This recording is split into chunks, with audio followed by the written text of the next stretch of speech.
नमस्कार, आप देख रहे हैं CNBC आवाज एंड मोतीलाल ओसवाल स्टूडियो से कमोडिटी राउंडअप। मैं हूं मनीषा गुप्ता और हमारी टॉप हेडलाइंस में आज यहां पर सोना और चांदी है। चांदी स्पेशली क्योंकि यहां पर अब हॉलमार्किंग को 1 सितंबर से चाहे वो अभी भी मैंडेटरी नहीं है, लेकिन HUID के अंदर इसको ले आया गया है, तो इसके क्या मायने हैं, इस पर करेंगे चर्चा। साथ ही बात करेंगे खाने के तेलों की, क्योंकि यहाँ पर त्योहारों से पहले प्राइसेस में कुछ बढ़त की एक्सपेक्टेशन है।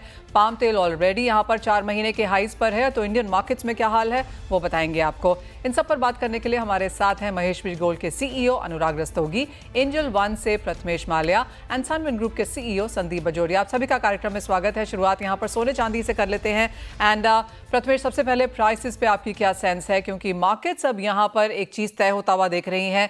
प्रोबेबिलिटी काफ़ी हाई है कि US फेड सितंबर में एक रेट कटौती कर सकता है। इन्फ्लेशन डेटा का रिएक्शन हमने ऑलरेडी आता हुआ देखा है। यहाँ से गोल्ड क्या वॉच करेगा और किस तरह के प्राइसेस आप देखते हैं? थिंक टैरिफ्स को लेकर जो भी न्यूज़ था वो पूरा फैक्टर्ड इन है, तो कुछ नया न्यूज़ फ्लो आएगा तो ही यहाँ पे गोल्ड सिल्वर में मोमेंटम तेज होगा। बट जैसे आपने बताया कि इंटरेस्ट रेट्स कट होने के एक्सपेक्टेशंस बढ़ रहे हैं, taking into consideration the macro scenario, मेरे ख्याल से गोल्ड में एक बार वापस मोमेंटम तेज होने की उम्मीद कर सकते हैं। गोल्ड में करीब 1,01,000 वापस आ सकता है। वैसे ही सिल्वर में 1,15,000 से 1,16,000 तक आपको ऊपर में भाव दिखा सकता है। तो इसमें फिलहाल के लिए नियर टर्म के लिए बाय ऑन डिप्स की स्ट्रैटेजी रहेगी। और फिलहाल ऐसे कोई सेल ऑन रेजिस्टेंस जोन का ऐसे कुछ ये दिखाई नहीं दे रहा है। वापस एक बार आपको गोल्ड और सिल्वर दोनों नए हाइस पे दिखाई देने की उम्मीद कर सकते हैं। नए हाइस प्रथमेश कब तक बनता हुआ देखते हैं? क्या बोल रहे हो? नए हाइस कब तक बनता हुआ देखते हैं आप? नए हाइस बहुत जल्द। आई थिंक 50% वाला जो इंडिया के ऊपर टैरिफ है, अगर उसमें कोई न्यूज़ फ्लो आता है और कुछ जो एक्सपेक्टेशन नहीं है उसके विपरीत कुछ आता है, तो आपको बहुत ही जल्द देखने को मिल सकता है। ऑलराइट। साथ ही साथ बिटवीन गोल्ड एंड सिल्वर अगर प्रथमेश को चूज करना हो और यहाँ पर कुछ इन्वेस्टमेंट को इसी को करनी हो, तो क्या चूज करेंगे आप? आई थिंक मैं थोड़ा सा यहाँ पे डिप्स का वेट करूंगा। अगर इन्वेस्टमेंट्स के तौर पर देख रहे हैं, ट्रेडिंग के तौर पर आप वोलेटिलिटी को प्ले कर सकते हैं न्यूज़ फ्लो के बेसिस पे। बट फिलहाल दोनों ही हाई प्राइस पॉइंट्स पे है। इन्वेस्टमेंट्स के लिए मेरे ख्याल से अगर थोड़ा डिप आता है, गोल्ड में स्पेसिफिकली 98,000 आता है तो वहाँ पे बाइंग अपॉर्चुनिटीज है। सिल्वर में करीब 1,10,000 आता है तो वहाँ पे बाइंग अपॉर्चुनिटीज है। फिलहाल वेट एंड वॉच। तो as of now wait and watch है, बाइंग करनी है। बेहतर दिन अभी और भी आगे हैं। नए हाई सोना चांदी बना सकता है और 98,000 सोने में, 1,10,000 चांदी में इन डिप्स का इंतजार करें अगर आप खरीदना चाहते हैं सोना चांदी आने वाले कुछ समय में। हमारे साथ महेश्वरी गोल्ड के CEO अनुराग रस्तोगी भी हैं। अनुराग जी नमस्कार। पहले तो चांदी पर ही आपकी सेंस लेना चाहेंगे। ऑफकोर्स ये मैंडेटरी नहीं है, चांदी की हॉल मार्किंग अभी भी वॉलंटरी है, लेकिन बाजार अब यहाँ पर HUID के अंडर इसको हॉल मार्किंग करेंगे जो लोग करेंगे। ऑफकोर्स क्या चांदी का बाजार इसे अपनाता हुआ नजर आया है? कितनी चांदी की हॉलमार्किंग एज ऑफ नाउ हम होता हुआ देखते हैं? आपके सभी व्यूअर्स को नमस्कार। ये बिल्कुल सही है कि चांदी के प्रारूप में बदलाव किया गया है। जो भी वर्तमान मीटिंग हुई है उसके अंदर जो हमारा 4 डिजिट का हॉलमार्क का एक HUID का हमारा लोगो था, उसको बदलकर 6 डिजिट का कर दिया गया और अनिवार्य रूप से इसको अभी नहीं लागू किया गया है। लेकिन जो आम ज्वेलर हैं उनकी अपनी सोच के हिसाब से उनको स्वेच्छा से इसको लागू करने का ऑप्शन दे दिया गया है। लेकिन आपको मैं बताना चाहूंगा कि इस इंडस्ट्री ने जब गोल्ड में हॉलमार्किंग आई थी और HUID लागू हुई थी, उसी समय से इस इंडस्ट्री ने इसको अपनाना शुरू कर दिया था, क्योंकि उनको पता है कि आज या कल में गवर्नमेंट इसको लागू कर सकती है। तो हमारी ज्वेलरी इंडस्ट्री ने आज के करीब 1.5 साल या 2 साल पहले से ही इस प्रारूप को अपनाना शुरू कर दिया था और आज की तारीख में मैं समझता हूं कि हमारे देश में जितने भी ज्वेलरी स्टोर्स हैं उनमें से लगभग 60 to 70% ऑलरेडी इस तरीके की चीजों में कन्वर्ट हो रहे हैं और वो स्वेच्छा से हॉलमार्किंग करके चांदी की ज्वेलरी को ऑलरेडी सेल कर रहे हैं। क्योंकि आज हमारा जो कस्टमर है वो भी पूरी तरीके से अवेयर है और हमारे स्टोर भी उनके प्रारूप के हिसाब से चलने के लिए तत्पर है। दोनों का सामंजस्य अच्छा हो चुका है और दोनों एक दूसरे को समझकर आज तभी ये व्यापार लागू हो रहा है और तभी आपने देखा कि इधर चांदी के अंदर लोगों का रुझान एकदम से काफी बढ़ा है। चांदी में बहुत से तरीके के नए नए आर्टिकल्स आ रहे हैं और लोग उसमें अच्छा एक इन्वेस्टमेंट भी कर रहे हैं। तो अभी फिलहाल ये मैंडेटरी नहीं है, लेकिन ये हमारी जो मार्केट है उसको ऑलरेडी अडॉप्ट कर रही है और उसके हिसाब से काम कर रही है। जी एब्सोल्युटली। ये वॉलंटरी है अभी और मैंडेटरी नहीं है, लेकिन HUID जो 6 डिजिट अल्फा न्यूमेरिक नंबर है वो अब चांदी के ऊपर भी काफ़ी सारे जो मैन्युफैक्चरर्स हैं, ज्वेलर्स हैं, लगाना शुरू कर देंगे, क्योंकि चांदी की मांग हमने अच्छी खासी बढ़ते हुए देखी है। अनुराग जी, एक और चीज़, सोने की जब बात आती है तो 2 ग्राम के नीचे के सोने पर as of now hallmarking mandatory नहीं है। अब चांदी, क्योंकि चांदी पर आपको लगता है कि ये ग्रामेज थोड़ा सा ज़्यादा होगा, कि ऐसा कहा जाएगा कि ठीक है 5 या 10 ग्राम चांदी के नीचे का जो चांदी के आर्टिकल्स हैं उन पर शायद मैंडेटरी हॉलमार्किंग ना हो?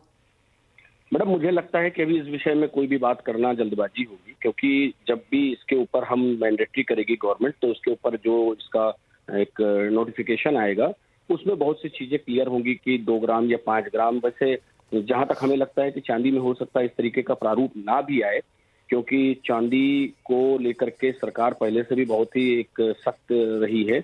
उसका सोचना ऐसा है कि चांदी ग्रामीण क्षेत्रों में भी ज्यादा जाती है और छोटे छोटे एरिया में भी, जितने रूरल एरियाज हैं उनमें ज्यादातर लोगों की जो सोच है वो चांदी को लेकर के रही है और चांदी में ज्यादा खरीदी करते हैं।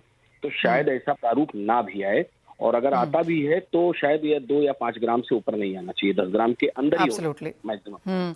जी हाँ, क्योंकि 2 ग्राम से नीचे सोने पर है तो चांदी में यही माना जा रहा है कि 2 से 5 ग्राम, जैसे आपने कहा, शायद चांदी पे भी हम वही चीज़ यहाँ पर आता हुआ देखें। अनुराग जी, आपने कहा कि 60 से 70% जो चांदी के आर्टिकल्स हैं, ज्वेलरी है, उसके ऊपर ऑलरेडी यहाँ पर हॉलमार्किंग हो रही है अभी। 1 सितंबर से वॉलंटरी है। सोने में भी हमने इसी तरह से इसको फेज इन होते हुआ देखा था। पहले वॉलंटरी किया गया, पहले HUID किया गया, फिर वॉलंटरी किया गया, उसके बाद मैंडेटरी कर दिया गया। कितना समय आपको लगता है चांदी को भी दिया जाएगा इससे पहले कि इसे मैंडेटरी किया जाए? किस तरह का इंफ्रास्ट्रक्चर फिलहाल यहाँ पर है कि चांदी के इतने सारे आर्टिकल सारे के सारे यहाँ पर हॉलमार्क हो पाए? मैडम, जब सोने पर लागू किया गया था तो करीब 20 साल का समय लगा था। 20 साल पहले से गवर्नमेंट तैयारी करते करते करते करते ला करके उसको उन्होंने लागू करा पाया। इसको 20 साल उन्होंने इस पर मेहनत किया, लेकिन चांदी के इसलिए इसको इतना समय इसलिए नहीं लगने वाला है क्योंकि पैरेलल टू गोल्ड ये इंफ्रास्ट्रक्चर मेंटेन करते गए हैं और बनाते गए हैं। आज इनको सिर्फ उसके लिए एक्स्ट्रा हॉलमार्किंग सेंटर्स की जरूरत है, क्योंकि चांदी के अंदर जो सोने और चांदी का अंतर ये है कि इसमें बहुत सारे आर्टिकल्स हैं, जिसमें एक एक जो काउंटर है उनकी ही इतनी इन्वेंट्री हो जाएगी कि उसको मेंटेन करना आसान नहीं होगा। तो इसके लिए थोड़ा सा समय हमें लगता है कि, लेकिन मुझे लगता है बहुत सारा समय इसमें नहीं लगने वाला है। 1 साल से 2 साल के बीच में ही हमें लगता है कि ये हो जाएगा मैंडेटरी, क्योंकि सरकार इस पर बहुत तेजी से काम कर रही है। और मैं एक बात और कहना चाहूंगा, देश के जितने भी हमारे, चाहे वो ज्वेलर्स बंधु हों, जितने भी स्टोर्स हमें मेरी बात को सुन रहे हो, उनके लिए भी मेरा यही सुझाव है कि जल्द से जल्द अपने आप को इसमें कन्वर्ट करें और जल्द से जल्द अपने आप को पूरी तरीके से, अभी से जब ये लगेंगे तो उनको भी अपने पूरे स्टॉक को कन्वर्ट करने में 1 से 2 साल का समय लगेगा। तो जितनी जल्दी वो सरकार के साथ कदम से कदम मिलाकर चलेंगे वही उनके हक में भी और कस्टमर के हक में भी बेहतर होगा। वेल जी हाँ, एब्सोल्युटली। जहाँ तक प्योरिटी की बात आती है, सोने में वो हमने कंसर्न्स हॉलमार्किंग से पहले आते हुए देखी थी, और चांदी में इसकी बहुत ज़्यादा रिपोर्टेज है कि काफ़ी सारी चांदी जो बाजार में आती है वो प्योरिटी और जिस तरह के पैसे कंज्यूमर्स देते हैं उसके अनुरूप नहीं है। इसीलिए चांदी में भी यहाँ पर हॉलमार्किंग लेके आई जा रही है, ताकि जो प्योरिटी है, जो क्रेडिबिलिटी है, जो ग्रामेज है जो आप खरीद रहे हैं वो एक्चुअल वही है जिसके आप पैसे दे रहे हैं। तो चांदी में हॉलमार्किंग की बात यहाँ पर काफ़ी जोर शोर से उठी है। सरकार ने इसके लिए काम करना शुरू भी कर दिया है। वॉलंटरी हॉलमार्किंग 1 सितंबर से यहाँ पर जारी कर दी जाएगी, जहां पर आपको 6 डिजिट HUID के नंबर्स हों। तो अगर आप चांदी खरीदने जाएं तो क्लियरली आप हॉलमार्किंग वाली चांदी खरीदें, ताकि आप जो खरीद रहे हैं उसी के आप पैसे भी दे रहे हैं। अनुराग जी, बहुत शुक्रिया साथ जुड़ने के लिए। और जैसे कहा गया कि सोने में बहुत समय लगा था, लेकिन चांदी की हॉलमार्किंग शायद जल्दी यहां पर लेके आई जाए। एक दिक्कत ऑफकोर्स ये रह सकती है कि चांदी बहुत सारे आर्टिकल्स हैं और इसमें बर्तनों से लेकर और छोटे ज्वेलरीज तक भी लेकर और आर्टिफैक्ट्स भी हैं, स्टैचूज भी हैं, पूजा की मूर्तियां वगैरह भी हैं। तो चांदी में बहुत सारे आर्टिकल्स हैं और सभी के सभी जब तक यहाँ पर हॉलमार्क होंगे शायद एक समय यहाँ पर इंडस्ट्री को देना भी होगा। वेल, ये तो बात हुई सोने चांदी की और हॉलमार्किंग की, लेकिन मेटल्स प्रथमेश आप कैसे देखते हैं? क्योंकि फेरस मेटल्स जैसे कि आयरन ओर और स्टील में हमने तेजी आते हुए देखी है। कॉपर, जिंक, एल्यूमिनियम थोड़ी सी स्टेबिलिटी, कंसोलिडेशन के साथ काम कर रहे हैं। बाजार काफ़ी हद तक यहाँ पर जो डेटा है, इवेंट्स हैं, उनको फॉलो करेगा, लेकिन इस बीच यहाँ पर ट्रेड कैसे करें? आई थिंक इवेंटफुल वीक है मनीषा, और इन दिनों में बेस मेटल्स में एक अच्छा सा करेक्शन भी आया है, तो अपॉर्चुनिटीज बनती है बेस मेटल्स में। पर मेरे ख्याल से यहाँ पे कॉन्फिडेंस कॉपर में ही दिखाई दे रहा है। फिलहाल तो कंसोलिडेशन दिख रहा है आज के सेशन में, पर मेरे ख्याल से इसको 900 के ऊपर जाने की काफी ज्यादा उम्मीद रख रहे हैं। तो जो ट्रेडर्स हैं इनको 892 के करीब बाय करना चाहिए, 888 का स्टॉप रखना चाहिए। ऊपर में 900 905 के भाव भी आपको देखने को मिल सकते हैं। कॉपर में ज्यादा कॉन्फिडेंस है base metals counter. All right, as always doctor copper है तो कॉपर में ज़्यादा यहाँ पर कॉन्फिडेंस भी है। और क्रूड ऑयल प्राइसेस में अब आपकी क्या सेंस है, क्योंकि ज़्यादातर जो रिपोर्ट्स पिछले 24 घंटे में आई हैं वो बताती हैं कि सरप्लस है कच्चे तेल का, इन्वेंट्रीज में बढ़त देखने को मिली यूएस में, पीक प्रोडक्शन शायद हम इसी साल यहाँ पर होता हुआ देखेंगे। इन सब का क्या इम्पैक्ट देखते हैं आप क्रूड पर? I think fundamental factors clearly supply side ज्यादा है ये बता रहे हैं। तो क्रूड में जो तेजी है वो premium, risk premium, geopolitical volatility सब सब कुछ फैक्टर्ड इन है। तो यहाँ पे आपको क्रूड का जो भाव है नीचे की तरफ ही ज्यादा टिल्ट होते हुए दिखाई दे रहा है। 5400 एमसीएक्स में नीचे का भाव देखने की पॉसिबिलिटी है। इसको हर उछाले में बेचना चाहिए। ऑल्टरनेटिवली आपको पुट ऑप्शन के जरिए एट द मनी स्ट्राइक जो है 5600 की, उसको बाय करना चाहिए। ये आपको 90 रुपए के प्रीमियम के आसपास मिलेगा। 50 रुपए का स्टॉप लॉस रहेगा। ऊपर में टारगेट 170 के लिए रहेंगे। ऑप्शंस के जरिए मेरे ख्याल से बेटर ट्रेड होगा, क्रूड ऑयल में ट्रेड करना है।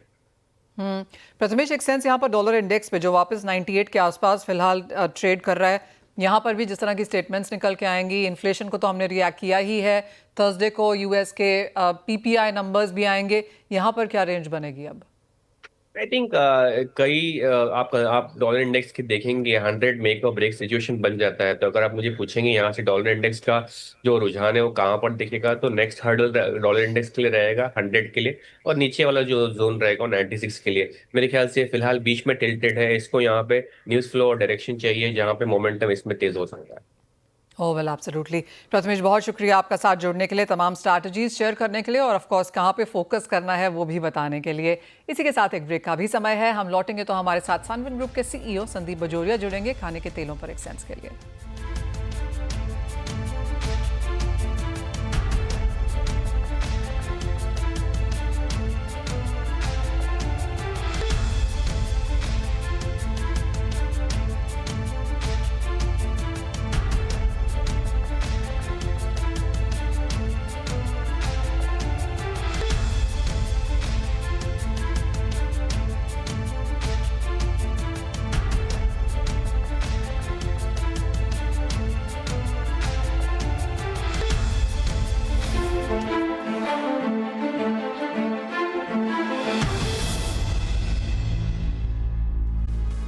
स्वागत है आपका। हमारे साथ आप सनविन ग्रुप के सीईओ संदीप बजोरिया हैं। संदीप जी नमस्कार, शुक्रिया साथ देने के लिए। फेस्टिवल सीजन शुरू हो चुका है, त्योहारों में खाने के तेल की डिमांड ज़्यादा होती है, लेकिन जिस तरह से अंतर्राष्ट्रीय बाजारों में प्राइसेस बढ़े हैं, क्या वो इम्पैक्ट हमने भारतीय बाजारों में आता हुआ देखा है?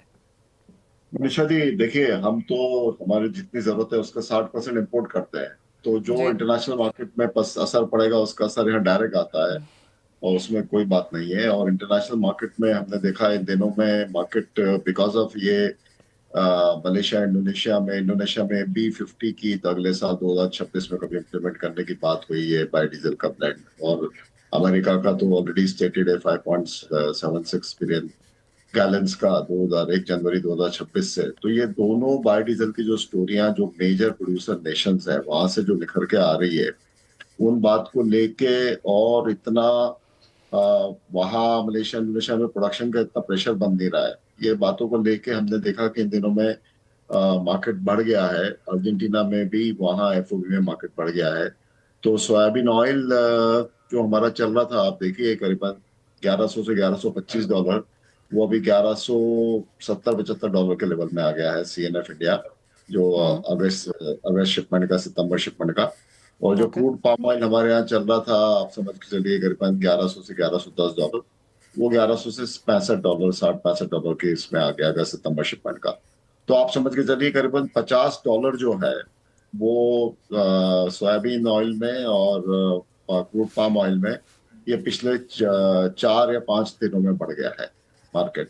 और सनफ्लावर ऑयल जो हमारा चल रहा था $1220, वो $1250 हो गया है जो सितंबर शिपमेंट का। तो उसमें $30 बढ़ा है, वो ऑलरेडी महंगा तेल है।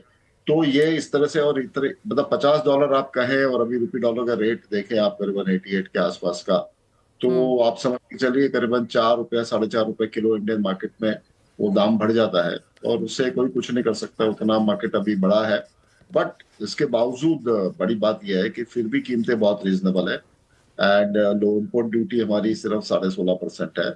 और दूसरी बात यह है कि आयात की मात्रा जो है, जो इम्पोर्ट हमारा हुआ है, इम्पोर्ट हमारा जून में इम्पोर्ट हुआ था 14.5 लाख टन, जुलाई में हमारा इम्पोर्ट हुआ था 15.5 लाख टन, और अगस्त सितंबर में भी हमारा इम्पोर्ट 15 लाख टन के आसपास होने वाला है, और अक्टूबर में सिर्फ वो 13 होगा। लेकिन इस कारण से हमें तेल की कोई देश में कोई भी कोने में कहीं कोई कमी नहीं रहेगी। जो भी तेल जिसको चाहिए वो इनफ क्वांटिटी में मिलेगा और रीजनेबल रेट में मिलेगा। इंटरनेशनल संदीप जी, मार्केट अगर हम कल के इन्फ्लेशन के नंबर्स देखें तो सभी जगह यहाँ पर इन्फ्लेशन कम होती हुई नजर आई है। सिर्फ खाने के तेलों में हमने इसे सस्टेन्ड और slightly on the higher side देखा है। आप जैसे जो आप कह रहे हैं कि हमारी इतनी ज़्यादा डिपेंडेंस इंटरनेशनल मार्केट्स में है, तो ये मान के चलें कि इन त्योहारों में भी खाने के तेलों के prices stable to slightly higher रहेंगे। अब देखिए, ये जो प्राइसेस है ना Manisha ji, if you retrospect में आप देखें तो ये बहुत रीजनेबल ही प्राइसेस है। वो ठीक है, आप मंथ टू मंथ देख रहे हैं, क्वार्टर टू क्वार्टर देख रहे हैं इन्फ्लेशन का नंबर में, वो बात अलग है। अदरवाइज ये एक रीजनेबल रेंज की कीमतें हैं, और ये सब इम्पोर्टेड ऑयल इस तरह से अवेलेबल है। और त्योहार सीजन में हमें बस ये रेट जो चल रहे हैं इसी के आसपास में हमें बना रहेगा। जैसे हमारे 20 अक्टूबर को दिवाली, उसके पहले सब त्योहार है, तो मुझे नहीं लगता कोई दिक्कत होने वाली है। लेकिन ठीक है, हमें थोड़ा सा इंटरनेशनल मार्केट का ट्रेंड को रिफ्लेक्शन तो यहाँ होगा, वो हमें समझ के चलना पड़ेगा, उसमें कोई बात नहीं है। पर भी ओवरऑल ओवरऑल कीमतों का स्ट्रक्चर जो है वो बड़ा रीजनेबल लेवल में है, उसमें कोई दिक्कत नहीं, और अवेलेबिलिटी कंप्लीट है हमारे पास में। अभी हमारे देखिए, अभी तो लोकल जो हमारे ऑयल सीड है उनकी अवेलेबिलिटी कम हो रही है, बिकॉज वो ऑफ सीजन में चले गए हैं। सरसों का तेल है वो आप समझ के चलिए 162 164 रुपए किलो चल रहा है। कॉटन ऑयल जो है वो समझ लीजिए आप 136 कॉटन रिफाइंड ऑयल चल रहा है। तो उसके उसके मायने में आप देखें तो soybean refined oil, refined palmolein oil, ये तो 125 रुपए के आसपास में बिक रहा है। तो वो बड़े रीजनेबल है, एंड इसलिए कोई दिक्कत नहीं है। हमें लग रहा है कि सब में इम्पोर्टेंट बात ये होता है कि देश में हम 60% निर्भर है, तो हमारा सप्लाई चेन रोबस्ट होना चाहिए, वो मैनेज होना चाहिए। तो वो सप्लाई चेन हमारा बहुत अच्छा रोबस्ट है। हमारे ट्रेडिंग पार्टनर जो सोयाबीन ऑयल में है वो मेनली अर्जेंटीना, ब्राजील है। कुछ हम यूएस से भी लाते हैं जब यूएस के पास सरप्लस होता है। हम जैसे अभी इंडो यूएस का डील का बात चल रहा है, तो हमने कहा भाई सोयाबीन ऑयल तो हम यूएस से ले सकते हैं, हमें वो 2-3 लाख टन ही देते हैं साल का, हमें 10 लाख टन दे, तो हम लेने को तैयार है सोयाबीन ऑयल। सोयाबीन ऑयल तो हमें बहुत लगता है, हम साल का 40-45 लाख टन सोयाबीन ऑयल लेते हैं, हमें फिर अर्जेंटीना, ब्राजील से जाके लेना पड़ता है। तो वो हमने तो वो गवर्नमेंट को कह रखा है कि सोयाबीन ऑयल के मामले में यूएस से लेने में हमें कोई दिक्कत नहीं है, वो अपने उन्हें कह सकते हैं एज अ बार्गेनिंग टूल। हाँ, सोया सीड और सोया मील में हमें प्रॉब्लम है, बिकॉज वो जीएमओ का इशू है, और वो हमारे ऑलरेडी मील का यहाँ बहुत भराव हो रखा है, बिकॉज ये कौन से जो एथेनॉल बनता है उसमें जो बाय प्रोडक्ट आता है DDGS, वो ऐसे भी ऑयल मील की कीमतों को सप्रेस कर रहा है। तो उस कारण से लेके लोग ये जो कॉर्न का इम्पोर्ट है या सोया सीड का इम्पोर्ट है या सोया मील का इम्पोर्ट है, उसके बारे में गवर्नमेंट चिंतित है, और हमारा जो एग्रीकल्चर सेक्टर है वो भी चिंतित है। अदरवाइज सोयाबीन ऑयल का सवाल है, we can import, if US can give us 10 lakh ton हमें दे दे सोयाबीन ऑयल, तो हम लेने को तैयार है। ऑल राइट संदीप जी, जाते जाते और ऑफ कोर्स इसके बारे में डिटेल में बाद में चर्चा करेंगे, लेकिन आप मेक इन इंडिया को काफ़ी यहाँ पर पुश कर रहे हैं। यहाँ पर क्या थियरी है इसको लेकर? जैसे मैंने कहा, आराम से इसके बारे में ज़रूर बात करेंगे, लेकिन जाने से पहले एक क्विक सेंस यहाँ पर। मनीषा जी, आपने बहुत अच्छा पॉइंट उठाया। देखिए, हम ये कैंपेन 2 महीने से लॉन्च किए हैं, मेड इन इंडिया। सो कहने का मतलब है, जैसे आप वेजिटेरियन प्रोडक्ट खरीदते हो उस पर ग्रीन सिंबल होता है, नॉन वेज खरीदते रेड होता है, आपको इमीडिएट पता चलता है वेज है नॉन वेज, आपको पूरा डिटेल्स फाइन प्रिंट में पढ़ना नहीं पड़ता है। उसी तरह से आज हमें इंडिया में अपनी एम्प्लॉयमेंट को जोड़ देना है, हमारी इंडस्ट्री को यहाँ जोड़ देना है, तो हमें मेड इन इंडिया बनी हुई चीजें जो है वो हमें प्रेफरेंशियल बेसिस पे खरीदनी चाहिए। हम नेक्स्ट टाइम पे कोई भी स्टोर में जाते हैं सामान लेने के लिए, 3-4 प्रोडक्ट हमें सिमिलर तरह के दिखते हैं, तो यदि एक सिंबल है जो मेड इन इंडिया वाला जो सिंबल है और वो प्रोडक्ट पे इमीडिएट विजिबल है, तो हम तो पढ़े लिखे लोग हैं, लेकिन जो बच्चे हैं, लेडीज है, रूरल पॉपुलेशन है, उनके लिए सिंबल बहुत इंपॉर्टेंट है। तो वो सिंबल देख के अपने देश को सपोर्ट करना, अपने देश की इकोनॉमी को सपोर्ट करना, अपने किसान को सपोर्ट करना, अपनी मैन्युफैक्चरिंग को सपोर्ट करना, अपने एम्प्लॉयमेंट को सपोर्ट करना, इसके लिए हम सबका फर्ज है आज के दिन। ये जिस तरह के वॉर्स चल रहे हैं और पूरे वर्ल्ड में ये सिचुएशन बन रही है कि हर आदमी अपनी टर्फ प्रोटेक्ट करने की कोशिश कर रहा है। आज चाइना के वाइस प्रीमियर का भी स्टेटमेंट आया है कि हम चाइनीज इकोनॉमी में डोमेस्टिक कंजम्पशन को बढ़ावा देने वाले हैं। बिकॉज इंटरनेशनल मार्केट का भरोसा नहीं है। इस तरह से हमें इंडिया में भी मेड इन इंडिया प्रोडक्ट्स बनने और उस पर सिंबल लग के वो प्रोडक्ट्स नहीं हमने चॉइस करके खरीदने चाहिए। इससे बड़ी देश की सेवा और कुछ नहीं हो सकती है, और कर्तव्य हर आदमी का है। इस बारे में हमने प्राइम मिनिस्टर के पीएमओ में भी लिखा है, पत्र पीएम को भी लिखा है, और वो मेरे पर्सनल इन्फॉर्मेशन से वो विचाराधीन है। हम चाहते हैं कि जल्दी में जल्दी हो जाए तो हम इसमें नेशन बिल्डिंग में सब लोग साथ दे सके। और 145 करोड़ हम लोग हैं। हम लोग यदि ये डिसीजन लेते हैं कि हमें इंडिया के प्रोडक्ट्स को सपोर्ट करना है, तो हमारी इकोनॉमी में जीडीपी में आप देखिए 1.5 से 2% की बढ़ोतरी हो सकती है, और हमें ये एक्सटर्नल प्रेशर जो है इससे बहुत रिलीफ मिल सकती है। तो एब्सोल्युटली बहुत स्ट्रांग कि हमारे इस कैंपेन को भी आप अच्छी तरह से आप बैक दे रहे हैं और सपोर्ट कर रहे हैं, एंड इसीलिए आपका और आपके चैनल का भी बहुत बहुत धन्यवाद। संदीप जी बहुत शुक्रिया। और क्लियरली बहुत स्ट्रांग अपील है वो, और एक बहुत स्ट्रांग और पॉजिटिव स्टेप जो आप यहाँ पर उठा भी रहे हैं। ऑफ कोर्स जैसे मैंने कहा इसके बारे में दोबारा से हम यहाँ पर बात करेंगे, बट एज ऑफ नाउ बहुत शुक्रिया संदीप जी साथ जुड़ने के लिए। फिलहाल इस कार्यक्रम में इतना ही समय है, ब्रेक के बाद लेकर आएंगे फ्यूचर्स एक्सप्रेस।